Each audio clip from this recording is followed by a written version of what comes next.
Hi Makla, welcome back to Asylum Learning. It's me, Amin sir.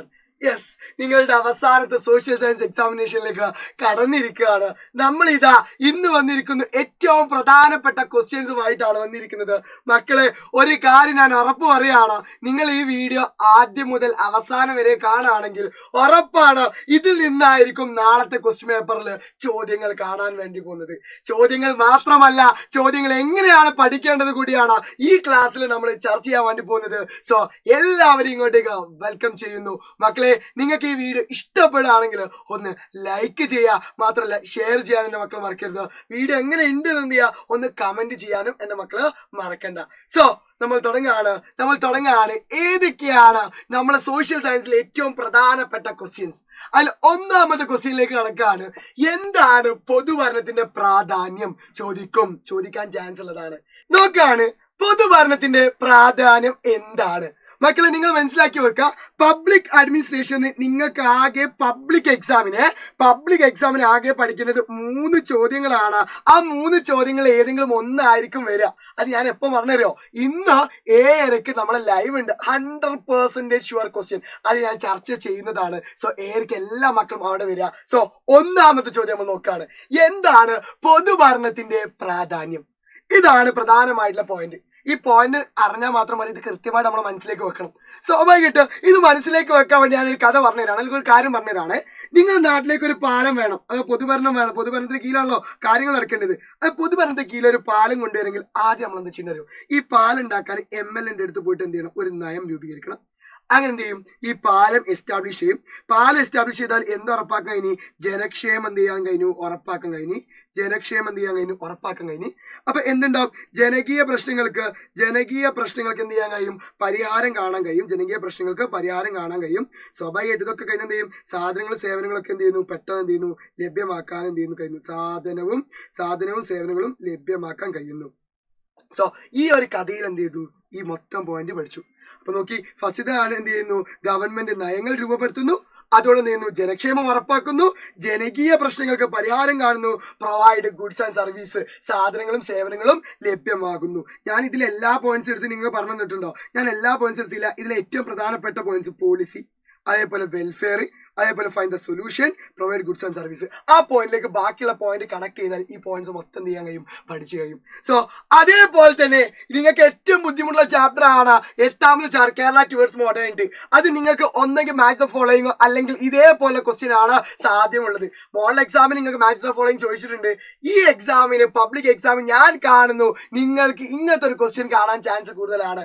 എന്ത്? Chronological ഓർഡറിൽ എഴുതാൻ, കാലക്രമേണ അല്ലെ കാലഗണന അനുസരിച്ച് എഴുതാൻ ചോദിക്കും, അഥവാ വർഷത്തിന്റെ ഓർഡറിലാക്കിയിട്ട് ചോദിക്കും. അപ്പൊ ഓരോ സത്യാഗ്രഹങ്ങളെ കുറിച്ചിട്ട് കൃത്യമായിട്ട് നിങ്ങൾക്ക് അറിയണം, എന്നാലേ ചെയ്യാൻ കഴിയുള്ളൂ. ഏകദേശം എനിക്ക് തോന്നുന്നു 52ഓളം ഡേറ്റുകൾ നിങ്ങൾക്ക് ആ ചാപ്റ്റർ പഠിക്കാണ്ട്. അതൊക്കെ എങ്ങനെ പഠിക്കും? നിങ്ങളൊന്നും പഠിക്കണ്ട. നിങ്ങൾക്ക് ആകെ ഞാൻ പറഞ്ഞ ഒറ്റ സാധനം മാത്രം പഠിച്ചാൽ മതി. MV ഗണപതി എന്ന് പഠിച്ചാൽ മതി. MV ഗണപതി ഒരു ഷോർട്ടാണ്. M എന്ന് പറഞ്ഞാൽ മലബാർ ആണ്. ഇത് തുടങ്ങിയിരിക്കുന്നത് 1921 മലബാർ റെവല്യൂഷൻ, മലബാർ റിബല്യൻ നടന്നത് എന്നാണ്? 1921.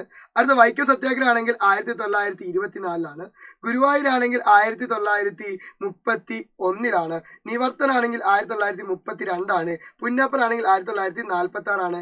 അതേപോലെ ടെമ്പിൾ എൻട്രി പ്രൊക്ലമേഷൻ ആണെങ്കിൽ 1936. ഇത് ടെമ്പിൾ എൻട്രി പ്രൊക്ലമേഷൻ കേട്ടോ, ടെമ്പിൾ എൻട്രി പ്രൊക്ലമേഷൻ ആണ്.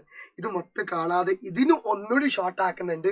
അതും ഞാൻ എയറിന്റെ ക്ലാസ്സിൽ നിങ്ങൾക്ക് പറഞ്ഞു തരുന്നതാണ്. ഈ ഓർഡർ കിട്ടിയിട്ടുണ്ടെങ്കിൽ നിങ്ങൾക്ക് ഇത് സിമ്പിൾ ആയിട്ട് കിട്ടും. നോക്കുക, ഇങ്ങനെ ക്വസ്റ്റ്യൻ വന്നു, arrange the following chronological order ആണെങ്കിൽ നിങ്ങൾ എന്ത് ചെയ്താ? MV ഗണപതി ഇതേപോലെ എഴുതി വെക്കുക. വർഷമൊന്നും വേണ്ട, നിങ്ങൾ ഓർഡർ മാത്രം എഴുതി വെച്ചാൽ മതി. എന്നാൽ പോലും നിങ്ങൾക്ക് എന്ത് ചെയ്യും? ആൻസർ കിട്ടും. നോക്കുക, ഇവിടെ ഗുരുവായൂരുണ്ടോ? ഗുരുവായൂരുണ്ട്. നിവർത്തനുണ്ടോ? നിവർത്തനം കിട്ടും. ടെമ്പിൾ എൻട്രി ഉണ്ടോ? ടെമ്പിൾ എൻട്രി ഉണ്ട്. വൈക്കുണ്ട്. ബാക്കിയുള്ളത് എന്ത് ചെയ്യുക? നിങ്ങൾ എന്ത് ചെയ്യുക? ഒന്ന് മായ്ച്ച് കളഞ്ഞിട്ടുണ്ടെങ്കിൽ നിങ്ങൾക്ക് ഓർഡർ കിട്ടി, VGNT. അപ്പൊ കാലഗണന ആക്കിയിട്ട് എന്ത് ചെയ്തു? നമ്മൾ ഇത് ആദ്യം Vaikom, Guruvayur, Nivarthanam, temple entry proclamation. So ഈ ചാപ്റ്ററിൽ ഇതേപോലെ 2 ഷോർട്ട് കട്ടുകളുണ്ട്. ആ 2 ഷോർട്ട് കട്ട് എന്റെ മക്കൾ പഠിച്ചു വെച്ചാൽ ഈ ചാപ്റ്റർ മൊത്തം പഠിക്കാൻ കഴിയും. സോ ഈ ക്വസ്റ്റ്യൻ ആൻസർ കിട്ടിയല്ലോ. അങ്ങനെയാണെങ്കിൽ നെക്സ്റ്റ് ഒരു ക്വസ്റ്റ്യൻ, 9ാമത്തെ chapter state and political science എന്ന് മക്കളെ ഉറപ്പിച്ചോ? നിങ്ങൾക്ക് ചോദിക്കാൻ പോകുന്നതാണ്. ഒന്നെങ്കിൽ രാഷ്ട്രത്തിന്റെ നിർബന്ധിത ചുമതലകൾ ചുമതലകൾ എന്തെല്ലാം, അതല്ലെങ്കിൽ നിങ്ങൾക്ക് ചോദിക്കും എന്തൊക്കെയാണ് വിവേചന ചുമതലകൾ. അഥവാ രാഷ്ട്രത്തിന് രണ്ട് ചുമതലകളുണ്ട്. ഒന്ന് നമ്മൾ വിളിക്കും നിർബന്ധിത ചുമതല എന്ന് വിളിക്കും. അതിന് നമ്മൾ ഒബ്ലിഗേറ്ററി ഫങ്ഷൻസ് എന്ന് പറയും. മറ്റേത് നമ്മൾ വിളിക്കും വിവേചനപരമായ ചുമതല എന്ന് വിളിക്കും. അതിനെ ഡിസ്ക്രിഷണറി ഫങ്ഷൻസ് എന്ന് വിളിക്കും. നിർബന്ധിത ചുമതല എന്താ പറയുക, രാജ്യം നിർബന്ധമായിട്ട് കൊടുക്കണം. Which cannot be denied to a person at any cost at any time. ഒരു കാരണവശാൽ നിഷേധിക്കാൻ പറ്റാത്തതാണ് ഒബ്ലിഗേറ്ററി. വിവേചനം എന്തുണ്ടെങ്കിൽ മാത്രം കൊടുത്താൽ മതി മക്കളെ. സാമ്പത്തിക സ്ഥിതി ഉണ്ടെങ്കിൽ മാത്രം കൊടുക്കേണ്ടതാണ് ഏത് വിവേചനപരമായ ചുമതല. നമുക്ക് ചോദിച്ചിരിക്കുന്നത് എന്താണ്, നിർബന്ധിത ചുമതലകൾ വിശദമാക്കാൻ. ഇതാണ് നിർബന്ധിത ചുമതലകൾ. ഒന്നാണ് protection of boundary, maintain internal peace, ആഭ്യന്തര സമാധാനം ഉറപ്പാക്കുക, അവകാശ സംരക്ഷണം, protection of right, implement of this നീതി ഉറപ്പാക്കുക. അപ്പൊ ഇത് പഠിച്ചു വെച്ചിട്ടുണ്ടാവും. പക്ഷെ ഇത് ഓർമ്മയിൽ നിൽക്കാൻ വേണ്ടി ഞാൻ ഒരു ചെറിയ ചിത്രത്തിലേക്ക് ഇത് കണക്ട് ചെയ്യാം കേട്ടോ. അഥവാ റൈറ്റിന് പ്രൊട്ടക്ഷൻ കൊടുക്കണമെങ്കിൽ കൃത്യമായിട്ട് എന്ത് വേണം, ഒരു ബൗണ്ടറി വേണം. റൈറ്റിന് പ്രൊട്ടക്ഷൻ കൊടുക്കാൻ കൃത്യമായിട്ട് എന്ത് വേണം, ഒരു ബൗണ്ടറി വേണം. അപ്പൊ അതിന് പ്രൊട്ടക്ഷൻ കിട്ടും. അപ്പൊ എന്തുണ്ടാവും, അതിന് ഒരു ഇന്റേണൽ പീസ് ഉണ്ടാവും. അപ്പം എന്ത് ഉറപ്പാക്കാൻ കഴിയും, ഇംപ്ലിമെന്റ് ജസ്റ്റിസ്. ഇതിലേക്ക് എന്ത് ചെയ്തു, ഈ പോയിന്റ് ഞാൻ കണക്ട് ചെയ്തു. ഒന്ന് നോക്കട്ടോ. ഈ പോയിന്റ് പഠിച്ചതിന് ശേഷം എന്ത് ചെയ്യുക, റൈറ്റിന് പ്രൊട്ടക്ഷൻ കൊടുക്കാൻ കൃത്യമായിട്ട് എന്ത് വേണം, ബൗണ്ടറി വേണം. ബൗണ്ടറിക്ക് എന്താണ്, ഒരു കൊടുത്താൽ ഇന്റേണൽ പീസ് ഉണ്ടാവും. അപ്പൊ ഇംപ്ലിമെന്റ് ജസ്റ്റിസ്. ഇത്രയേ ഉള്ളൂ.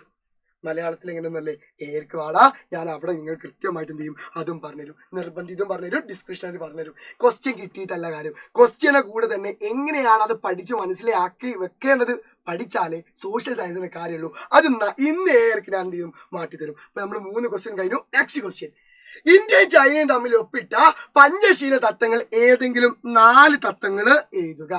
4 തത്വങ്ങൾ എഴുതിയാൽ മതി. ഇപ്പൊ ഇന്ത്യയും ചൈനയും തമ്മിൽ ഒപ്പിട്ടത്, ഇത് നിങ്ങൾ കുറെ ചോദ്യങ്ങൾ വരാറുണ്ട്.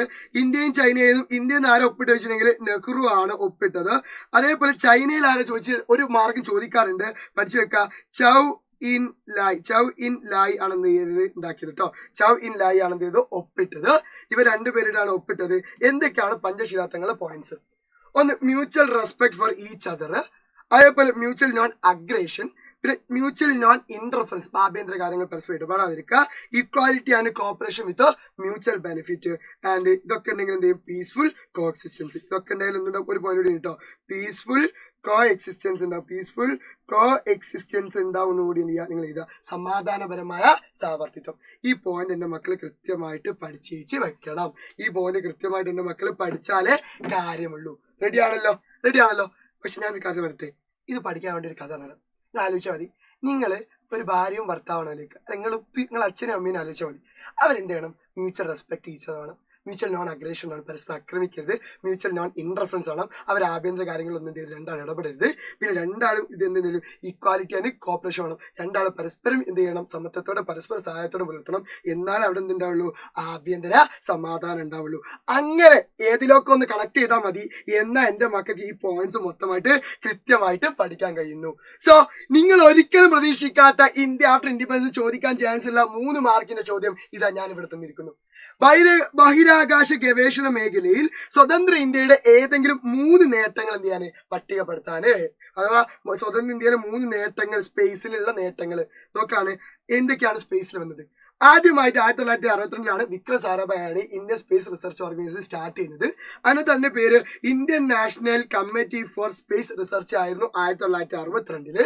പിന്നീട് അതിന്റെ പേര് മാറ്റിയിട്ട് ആ ഓർഗനൈസേഷനെ അല്ലെങ്കിൽ ആ കമ്മിറ്റി എന്താക്കി മാറ്റി, 1967 ISRO Indian space research organisation ആയിട്ട് മാറ്റുകയും ചെയ്തു. ഇതിന് കീഴിൽ ആദ്യമായിട്ട് ഫസ്റ്റ് റോക്കറ്റ് ലോഞ്ചിങ് സ്റ്റേഷൻ ആരംഭിച്ചു. നമ്മളെ തുമ്പയിൽ, കേരളത്തില് നിയർ തിരുവനന്തപുരത്ത് സ്ഥാപിച്ചു.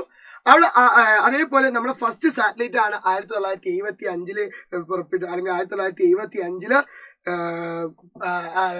വിട്ട, അല്ലെങ്കിൽ 1975 പോയ ആര്യഭട്ട. പിന്നെ അതേപോലെ തുടങ്ങിയ സ്ഥാപനങ്ങളാണ് ഒന്ന് നെർസ, നാഷണൽ റിമോട്ട് സെൻസിങ് ഏജൻസിയും, അതുപോലെ ഫിസിക്കൽ റിസർച്ച് ലബോറട്ടറിയും. അപ്പൊ ഇത്ര പോയിന്റ് മതി നിങ്ങൾക്ക് ചോദിക്കുമ്പോൾ. ഈ 3 പോയിന്റ് എന്ത് ചെയ്യുക, വിക്രം സാരാഭായിന്റെ പേരും ഈ കമ്മിറ്റിന്റെ പേരും ഇൻകോസ് ബാർ എന്ന് പറയും, ISRO പഠിച്ചു വെക്കുക. ഇത് എഴുതിയാൽ ആ മാർക്ക് നിങ്ങൾക്ക് എന്ത് ചെയ്യും, കിട്ടും. അടുത്ത ലാസ്റ്റ് ഒരു ക്വസ്റ്റ്യൻ ആണ് നിങ്ങൾക്ക് ചോദിക്കുന്ന ലാസ്റ്റ് ഒരു ക്വസ്റ്റ്യൻ ആണ്. സമൂഹ ശാസ്ത്ര പഠനത്തില് സാധാരണയായി ഉപയോഗിക്കുന്ന 4 പഠന രീതികൾ ഏതൊക്കെയാണ്? മക്കളെ, ഈ പഠന രീതികളിൽ ഏതെങ്കിലും ഒന്ന് വിശദീകരിക്കാനായിരിക്കും നിങ്ങൾക്ക് എക്സാമിൽ ചോദിക്കുക. ഞാൻ പറഞ്ഞു തരും, അതേ വരൂ. അത് വരുള്ളൂ എന്നല്ല, അതേ വരൂ, അത് ഉറപ്പാണ്. കാരണം കൃത്യമായിട്ട് ഞങ്ങൾ മാറ്റിയെടുത്തിട്ടുണ്ട് ഏതാ വരിക എന്നുള്ളത്. 2 പഠിപ്പിച്ചു, അതിൽ 1 2 എങ്ങനെയാണെന്ന് ചോദിച്ചാൽ 2 എഴുതാൻ പറ്റിയ കോമൺ 3 പോയിന്റ് പറഞ്ഞു. അപ്പൊ നിങ്ങൾ സിമ്പിൾ ആവും. സോ നോക്കാണ് ഏതൊക്കെയാണ് പറഞ്ഞ രീതികൾ.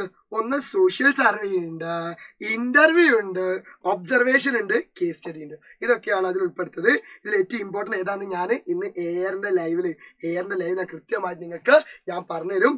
എല്ലാ മക്കളും അങ്ങോട്ട് വരിക, സെറ്റ് ആക്കിയിട്ട് ക്വസ്റ്റ്യനെ കൂടെ എങ്ങനെയാണ് ആൻസർ എഴുതേണ്ടത് നിങ്ങൾ പഠിക്കുകയാണ്. അത് നമ്മൾ സെറ്റപ്പ് ആക്കിയിട്ട് മാറ്റി തരും.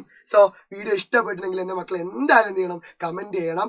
മാത്രമല്ല ഈ വീഡിയോ ഇഷ്ടപ്പെട്ടാൽ നിങ്ങളുടെ ഫ്രണ്ട്സിനൊക്കെ ഒന്ന് ഷെയർ ചെയ്യുക. എല്ലാവരും നമ്മൾ എയർക്ക് എത്തിക്കണം. മാത്രമല്ല ഇഷ്ടപ്പെട്ടാൽ ലൈക്കും ചെയ്യുക. ആദ്യമായിട്ടാണ് ഈ ചാനൽ വരുന്നെങ്കിലോ ഒന്ന് സബ്സ്ക്രൈബും ചെയ്യുക. സോ ഇന്ന് എയർക്ക് നമുക്ക് എല്ലാവർക്കും ഒരുമിച്ച് പഠിക്കാം. Ta-ta, bye, see U.